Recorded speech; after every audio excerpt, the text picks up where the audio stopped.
I started tracking elephants using GPS back in 1995. But now we're seeing a new behavior, a new set of decision-making. This is quite a dangerous area for the elephants. There have been a lot of poachers here, lying in ambush. Elephants cross the danger zone in the evening, and then they try to get to a new safe haven by dawn. They've got to be conscious of what they're doing. That is something amazing, that they had something in their mind.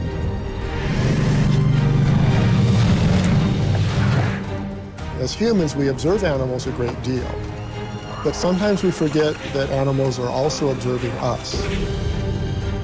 What's going on inside their heads? What would it be like just for a day to look at the world through their eyes?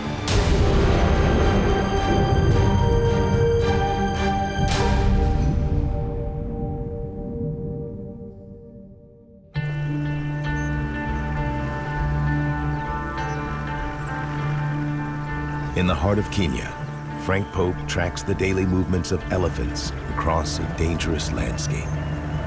Now in Samburu National Reserve, so there's this sort of patchwork, mosaic of protection for the elephants. And the elephants can pick up quite sensitively where the protection is relative to the wild outdoors. GPS collars allow the team from Save the Elephants to monitor the giants' movements from the ground and air. They want to understand where the elephants move and why. They've obviously got a spatial knowledge of where they're safe across a vast landscape. Ian Douglas Hamilton has seen the areas between the protected parks become ever more treacherous in the decades he's worked here.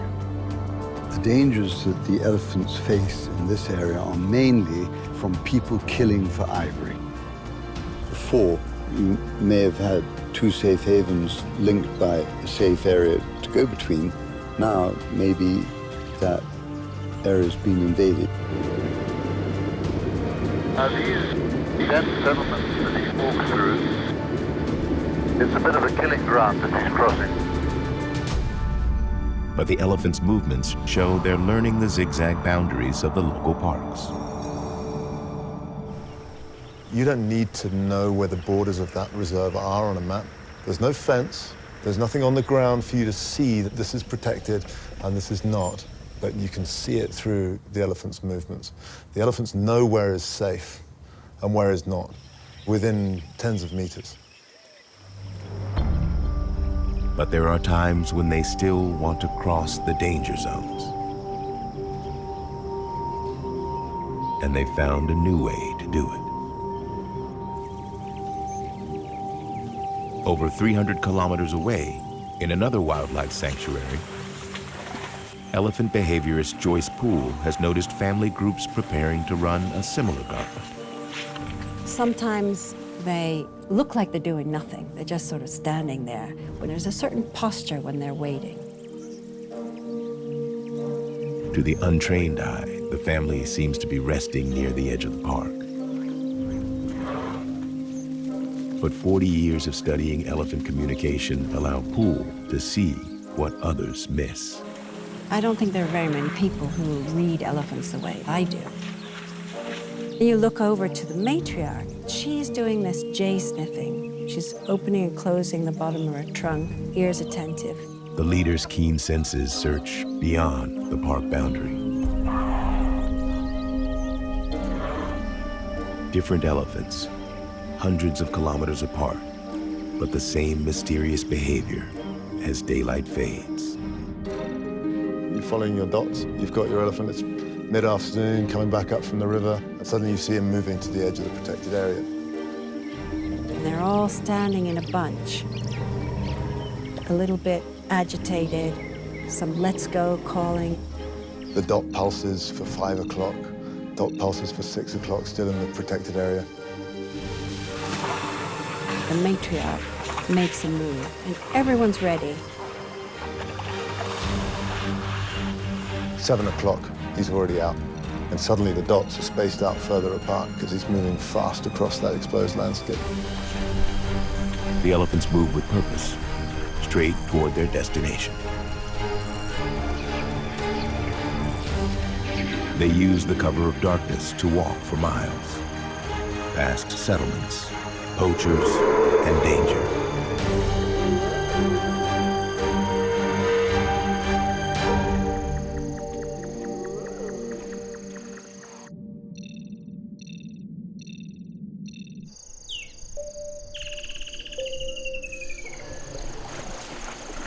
By morning, the elephants are all back in protected parks.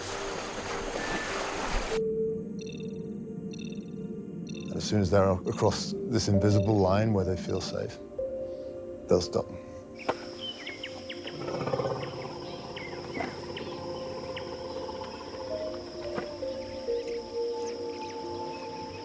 Elephants have the ability to make plans, to communicate those plans, to negotiate if necessary, and then to execute those plans and go to a prearranged destination.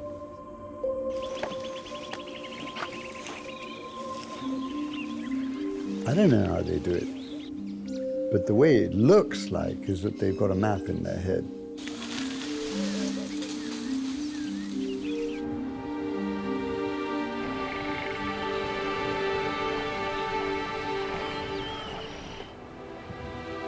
Elephants have walked the earth for millennia. But these secretive dashes appear to be new. The giants are changing their ancient ways, and they appear to be doing it because of us.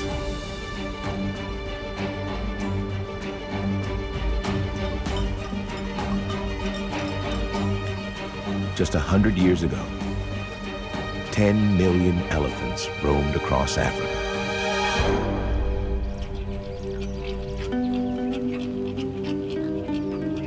These places were teeming with wildlife. But then came the poaching, and many, many thousands of elephants were killed. Today, elephants have few places to feel safe. Humans relentlessly encroach on their habitat and kill them in astonishing numbers to feed the ivory trade. One elephant is murdered every 15 minutes. Park Warden Richard Obanda has witnessed it firsthand. It's painful. It's painful, really.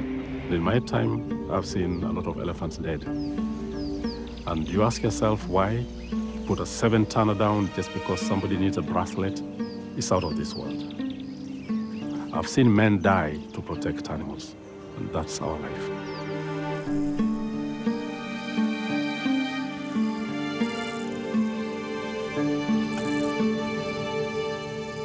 Today, biologist Mike Chase is spearheading a massive effort to count how many elephants have survived the carnage. We know how fast we're losing elephants. How many elephants currently exist is guesswork.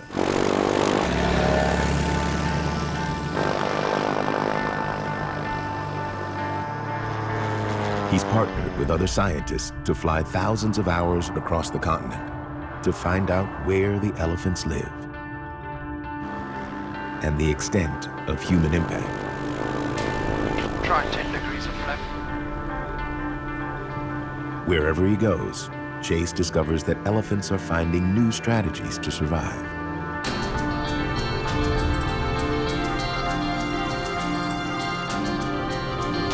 Elephant bones 3.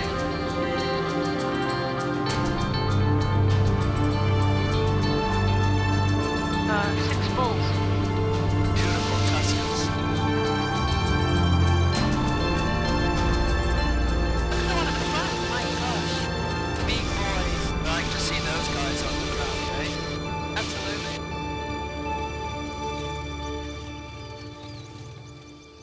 How you doing, mate? Well, mate. Yeah, very good. Conservationist Richard Moeller has spent years monitoring a handful of giants whose enormous tusks make them prime targets for poachers. He's a really special guy. Yeah. He's called Satau. This massive bull is rumored to be the largest in Africa. It's certainly the biggest boy I've seen. I was just wondering why he'd be a little skittish and shy. Often when you approach, he will turn away and literally put his tusks in a bush. So he knows damn fine that he is carrying something that unfortunately humans want to hack out of him.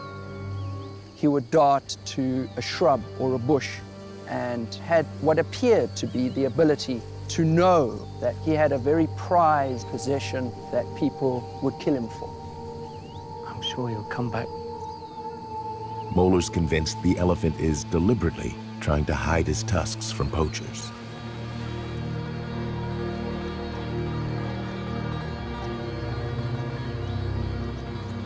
How could Satau know that men want to take his tusks?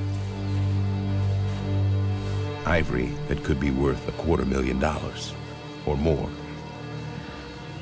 It looks like he's coming back, eh?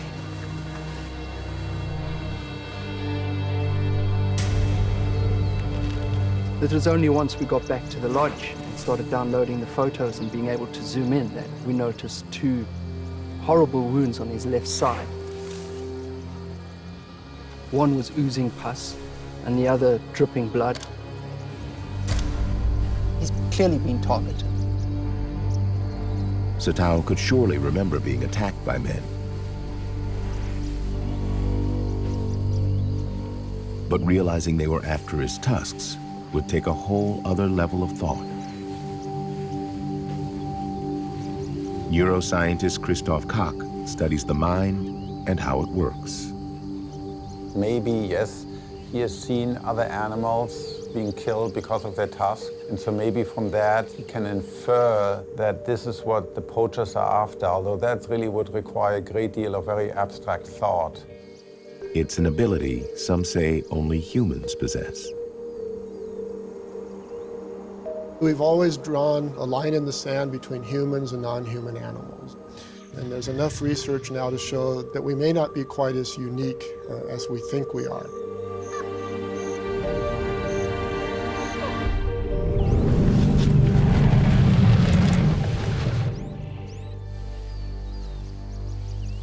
If you were to look at an animal like Satau, pretty clever if you think about it, to hide the tusks so that the humans couldn't see them. Bob Jacobs studies the brains of elephants and humans. The fact that he would hide his tusk in the presence of some humans would suggest something called theory of mind, because that would suggest that he has some idea of what's in another animal's brain, and he's interpreting that, and that's altering his behavior. Very few creatures have shown they have this ability. I don't want to claim that elephants have human-like reasoning ability to do, really complicated, very abstract tasks. At least I'd like to see more evidence for that. Some scientists use a mirror as their window into an animal's mind. We take for granted the ability to recognize yourself, to see yourself as separate from others. That is actually a complex cognitive ability. Only a handful of species have shown they can comprehend their own reflection. The great apes, magpies, dolphins, and humans. But psychologist Josh Plotnick's work shows there is another. For nearly a decade, I've been working with captive Asian elephants in Thailand. In the controlled setting of captivity, both Asian and African elephants display self-awareness.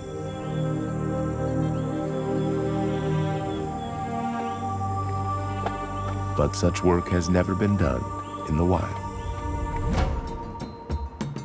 Plotnick travels to the Okavango Delta in Botswana, one of Africa's most untamed places.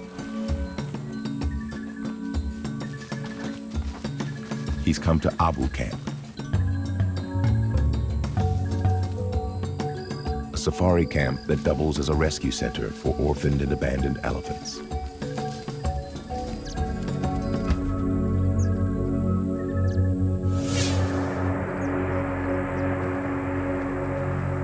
Like all elephant families, the Abu herd is led by a matriarch named Kathy.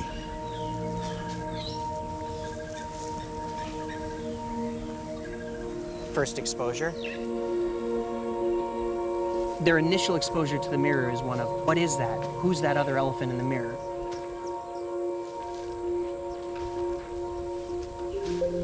Kathy reacts as if a strange elephant has approached her family.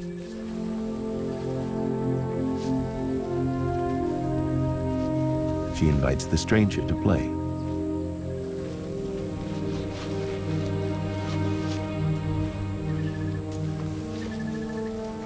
But the reflection copies her every move.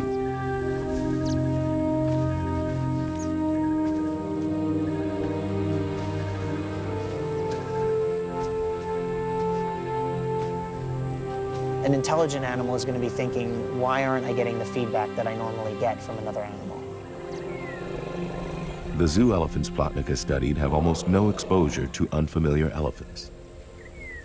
But Kathy and her herd meet new elephants almost daily.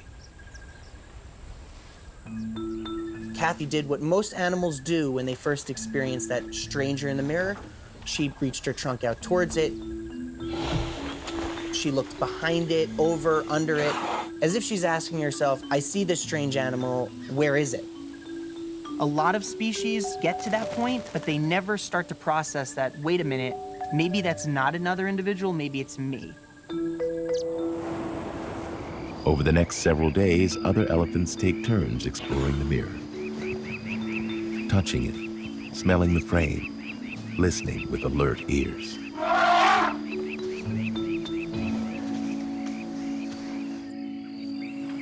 Another female named Shirini happens to approach the mirror at the same time as her 3-year-old daughter. And that might help them to start thinking, why is that elephant standing next to a stranger when I'm standing next to that elephant?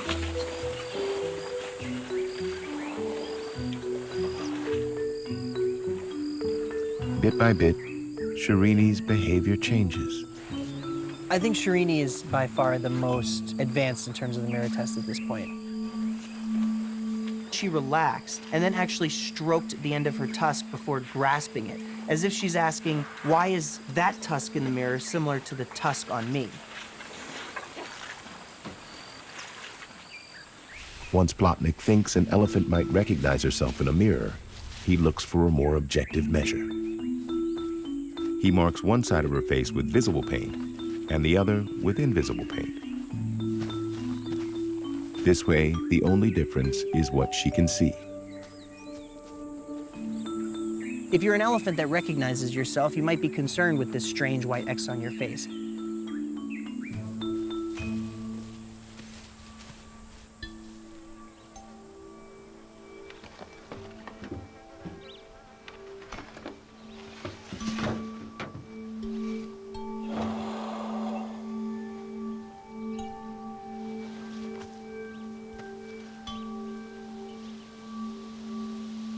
Shirini leans in and seems to pay attention to the mark. She doesn't touch it. But she searches for information as much with her trunk as with her eyes.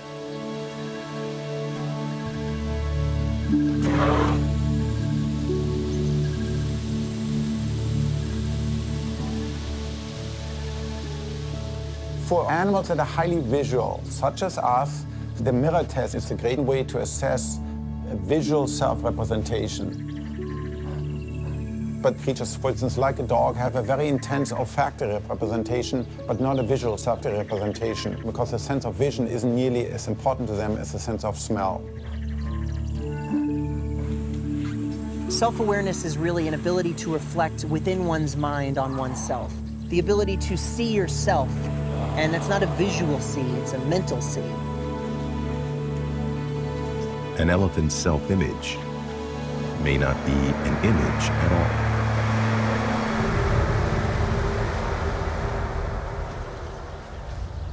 vision is actually the least important sense to the elephant. Elephants don't see in full color like we do. They have a wide field of view, but poor resolution. Their sense of smell is far superior to their sense of vision. They have an extraordinary sense of smell. I've watched them go for miles on a scent of another elephant. They're picking up scents, I think, from maybe a day and a half before. They can even smell a water hole several miles away. Many animals rely on smell more than we do, but it may be the elephant's dominant sense. Their olfactory world is probably a great deal more complex than our olfactory world. The parts of our brain that process smell are about the size of cotton swabs. Those of a dog are bigger, the size of your thumb. And an elephant's olfactory bulbs are as big as the palm of your hand. For the olfactory bulbs to be that large, it has to support particular abilities. Something's going on there. Something that makes their everyday experience radically different than ours. And smell is just the beginning. They can hear sounds way below our level of hearing. Elephants monitor such infrasound at great distances.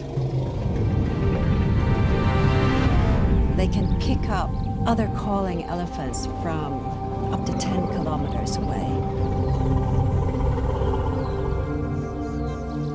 And then they'll stop and then listen, just see them listen. But these senses don't explain all their abilities. When they're walking along in a procession, and the matriarch is at the back, if she stops, everyone stops. How do they know she stopped?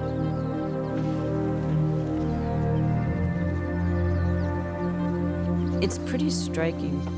They're in constant touch with what's going on around them. People have said, oh, do elephants have a sixth sense?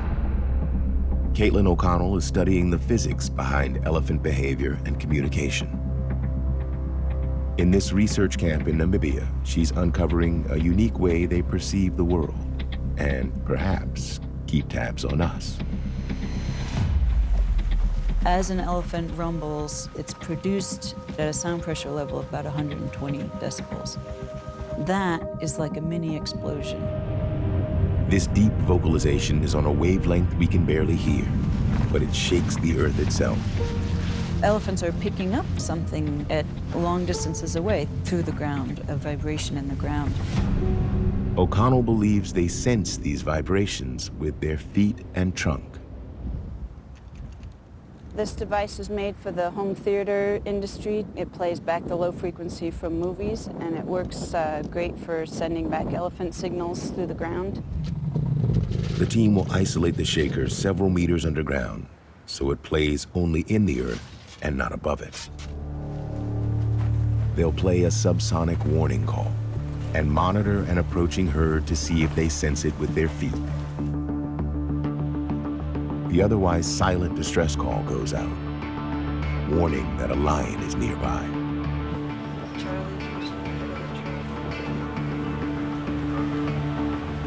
Immediately, the elephants freeze and bunch together in defense. They align their bodies with the direction of the underground vibrations. Gauge how far the threat may be and decide to leave the area.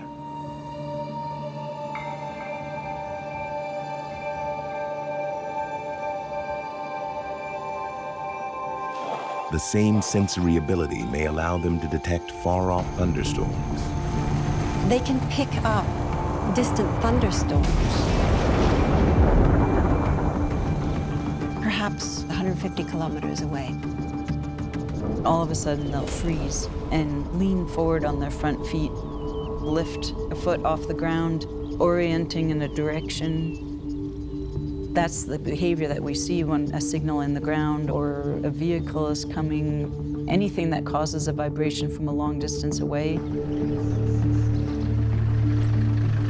This sensitivity to vibrations gives them an environmental awareness we can hardly imagine.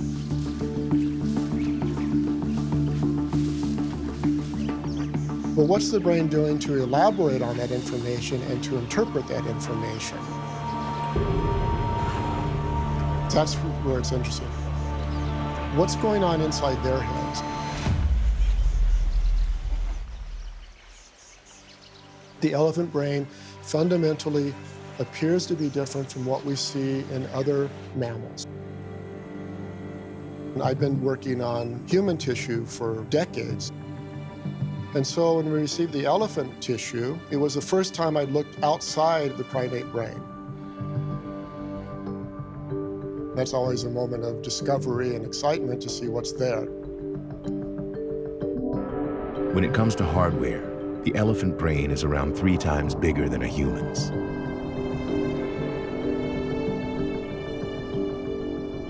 It's also very convoluted. It's fitting a lot of neural machinery in a small space. It wouldn't be that large or that complex unless it were serving some important purpose.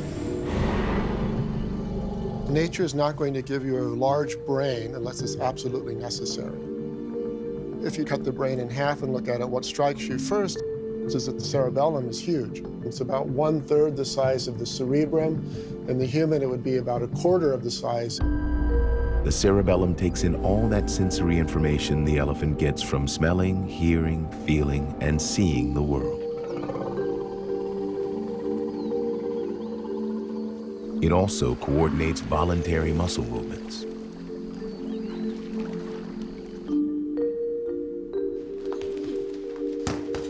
For humans, that means things like using tools.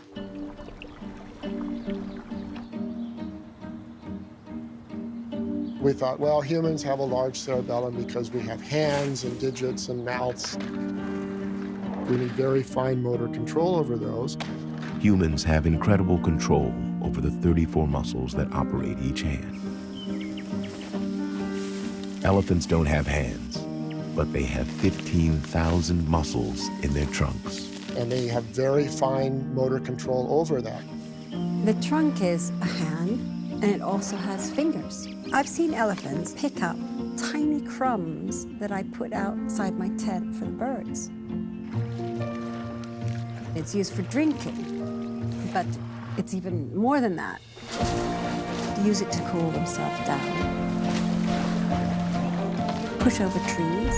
Oh man, a whole palm tree over.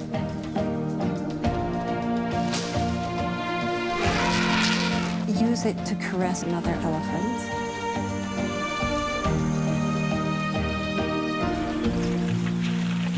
March, march, sniff, sniff, track, track.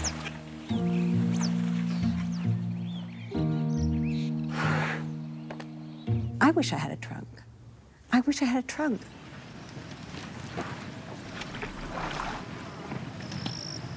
The trunk is every bit as complex, if not more complex, than the human hand. That would explain why they have a large cerebellum, but I think it's more complex than that. It's coordinating the elephant's entire body's interaction with the outside world. The oversized cerebellum manages an elephant's perception and movement. But what about thinking? That happens in the cerebral cortex, the thin outer layer of the neighboring cerebrum. The cortex gives rise to what we think of intelligence, reasoning, planning, memory, and perception. As far as I know, I was the first person to be able to see what the cells in the African elephant cortex looked like. My daughter, who was 3 at the time, was the second person.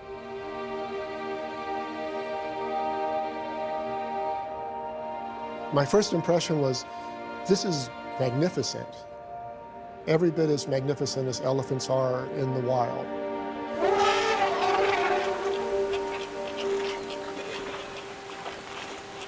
the elephant cortex has about twice the mass of a human's.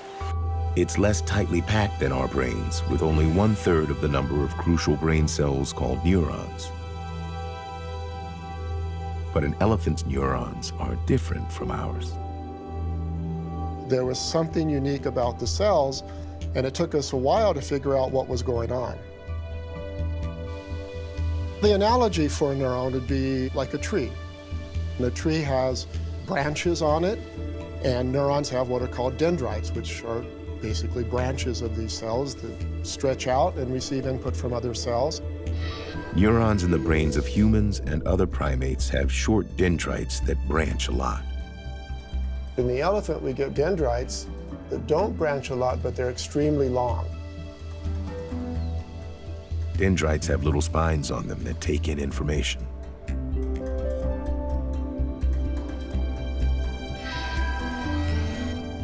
The more spines a neuron has, the more connections it can make, and the more information it can process. In an elephant, a single cell can have up to 100,000 connections on it, which means that that cell is processing huge amounts of information.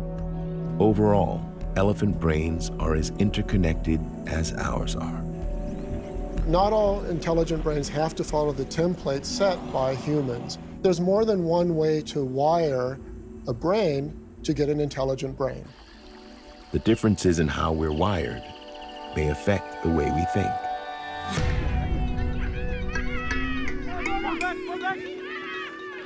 The human brain seems to be designed for quick decisions and quick action.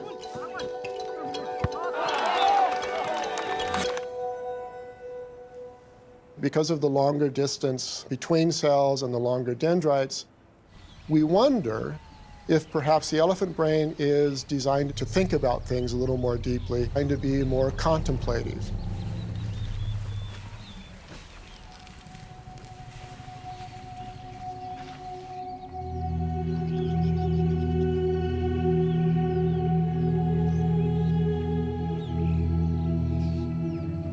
Oh, very often elephants look like they're doing nothing. But if you look closely, you can see they're actually thinking, they're contemplating.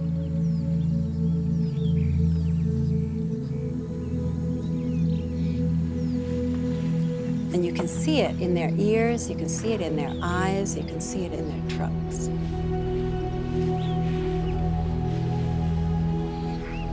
And you can really watch, almost as if you're watching this brain at work. So what do elephants ponder out in the wild with those big brains? Today, they're likely to be thinking more and more about us, the danger we pose, and how to protect their families.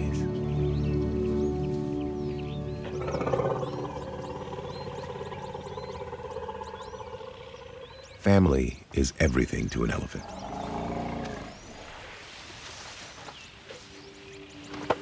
From the moment they're born, elephants are constantly surrounded by relatives. When they're born, their brains are only about 1/3 their adult size.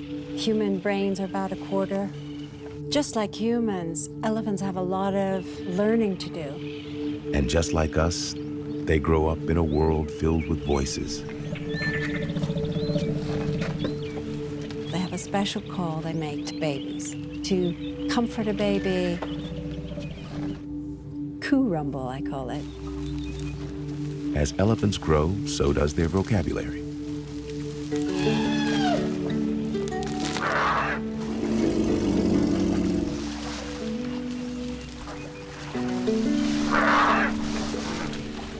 Elephants are constantly communicating with one another, sometimes acoustically, with using calls, and sometimes using body language. Poole has identified over 200 postures and gestures elephants use to communicate, and around 50 vocalizations.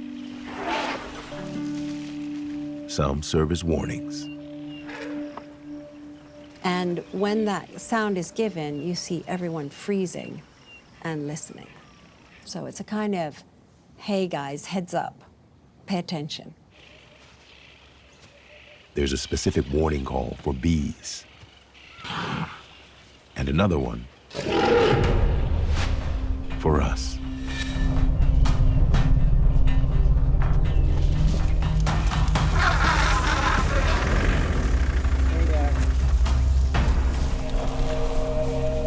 There's even evidence they can distinguish us and the threats we pose simply by the language we're speaking. Researchers in Kenya recently played recordings of human voices to a group of elephants. When confronted with the language of the Kamba people, who have no history of violence toward elephants,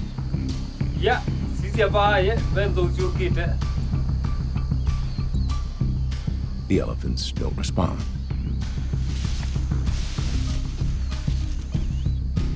But when they hear the language of the Maasai, who sometimes attack them with spears, the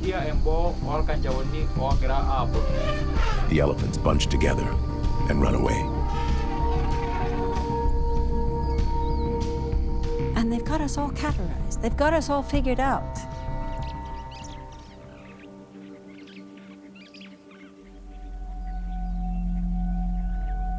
So a big male like Satau, monitoring all the time. He'd been targeted before, so he would have had a concept of what is a poacher and a human that was not a poacher.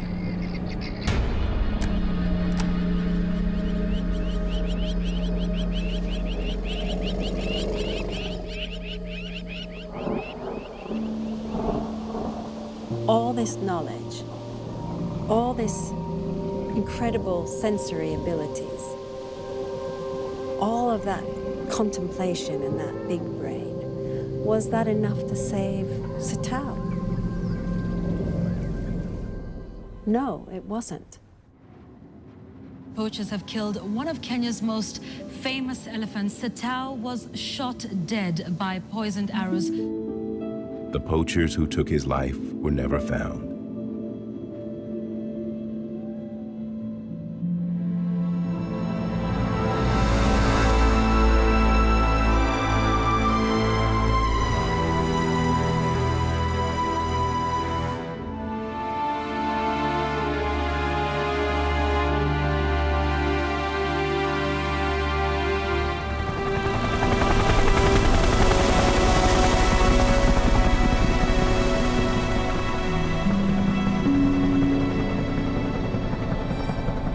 To lose an elder like Satau is to lose a lifetime of knowledge and experience. There are ripple effects through the society. It's not just one elephant's death, but it's several elephants' death, most likely. Because each individual is a sort of a building block.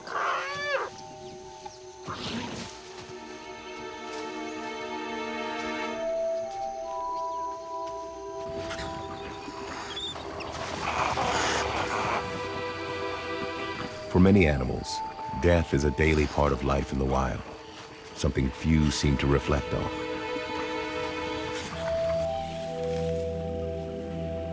But elephants respond to each loss deeply. Elephants definitely have a concept of death. They have an understanding of killing also. And they mourn. Elephants mourn.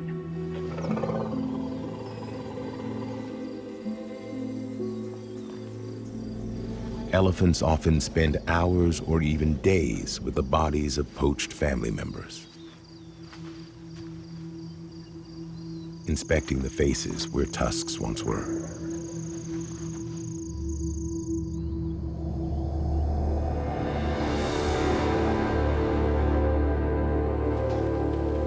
Poaching happens across Africa, with the deadliest hotspots in Mozambique, Tanzania, and the Congo Basin. More than 100,000 elephants have been killed in just these 3 areas in the last 5 years. One question matters most for those that remain. Are they clever enough, adaptable enough to survive?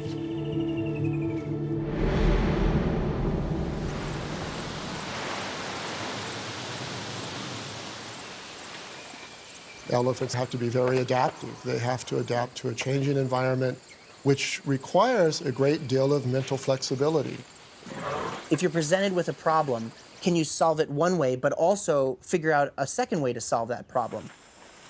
In one experiment, Plotnick presented a group of Asian elephants with a problem to test their ability to cooperate. He placed 2 buckets of corn on a table with a rope threaded through the side. If you pick up one end of the rope and pull it without the other being held, the rope becomes unthreaded from the table. The elephants learned to pick up either end of the rope and pull together to get the corn. It confirmed their capacity for cooperation. But that's not all. Very quickly, one elephant approached the rope, and in some sort of eureka moment, she simply put her foot on the rope and made her partner do all the work. She found a new and better solution. I didn't even come up with this potential solution. In this case, I think the elephants outsmarted me. They're smart enough to adapt to the changing world around them.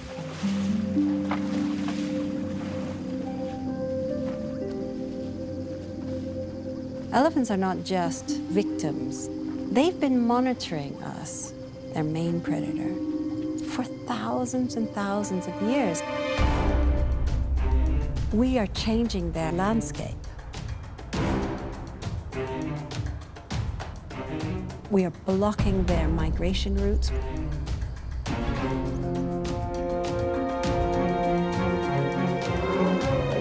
They're changing the things they do in order to survive.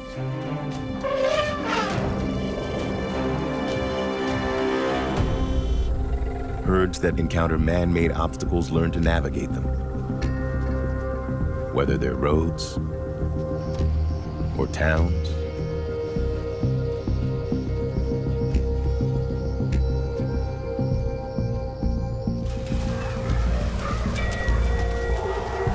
Or electric fences.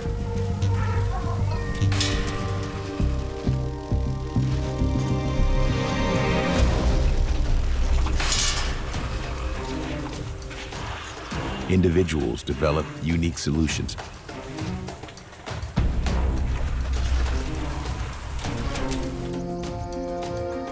As they pass their discoveries on to others, these become culture. And herds react differently when we get too close. In some cases, elephants respond to people by coming together and attacking.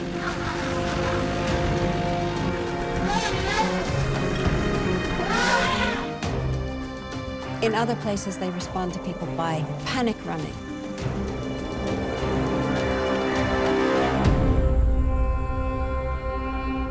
But across the continent, more and more elephants are finding there's nowhere left to run.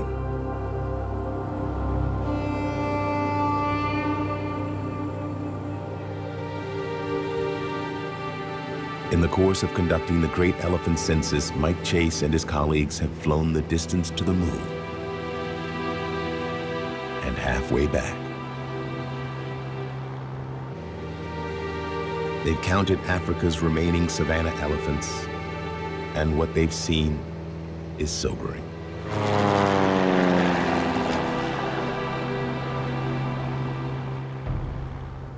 When I started this survey, I looked at a map of Africa, which was dotted with green areas of protected national parks. And nothing can be further from the truth. Rivers are being dammed. Roads are being built through pristine wilderness areas. There are very few of these refugia left. Oh my goodness. If you think about the speed at which we are impacting their societies, the best chance that elephants have of surviving is by adapting their culture. They're sharing information and seeking out safer ground. Throughout the census, we have seen elephants in places where I never expected to see them. The bottom of craters, in desert habitats, forest habitats, on the top of mountains. And the reason that they are eking out a living in these remote habitats is primarily because they've been pushed to the limits. They've been in retreat across the continent. Some take refuge in deserts.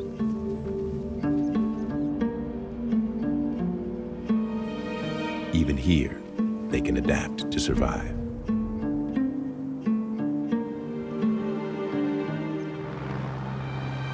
Elephants are extending their ranges into new places to find suitable habitat and food and water.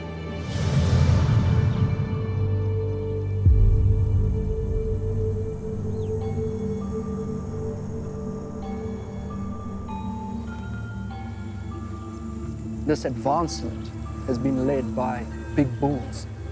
Not all of them make it.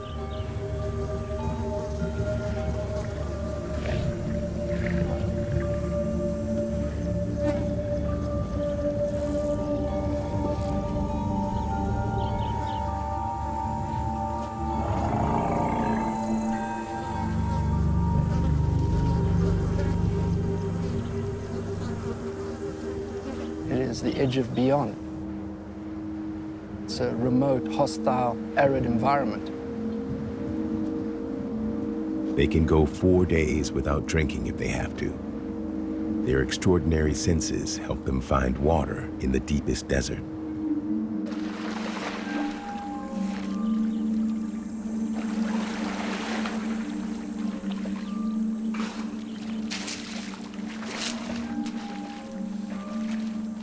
And safety in the bleak frontier.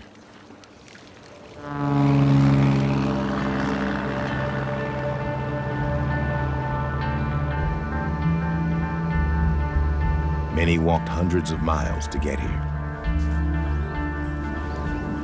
A lot of elephants are essentially political refugees.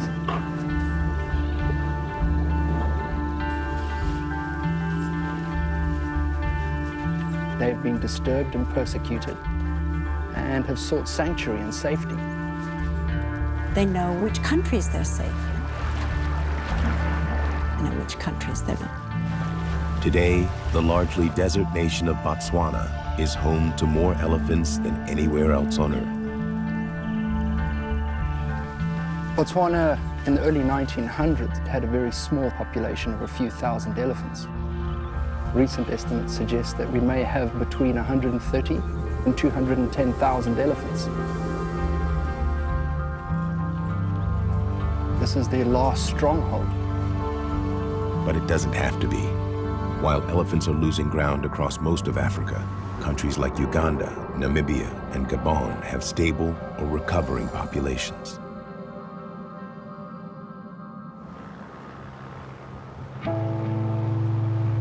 These can become safe homes for elephants again, with the help of human minds. We've accumulated the largest data set that's ever been amassed on the African continent. And I hope the results will definitely drive and motivate for change.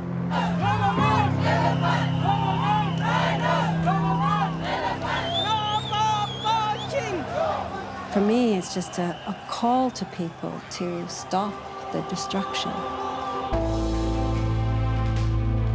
The next thing will be ensuring that we set aside enough land for elephants to move, routes for elephants to navigate where they don't come into conflict with people. That means organizing ourselves better. We could learn so much from them.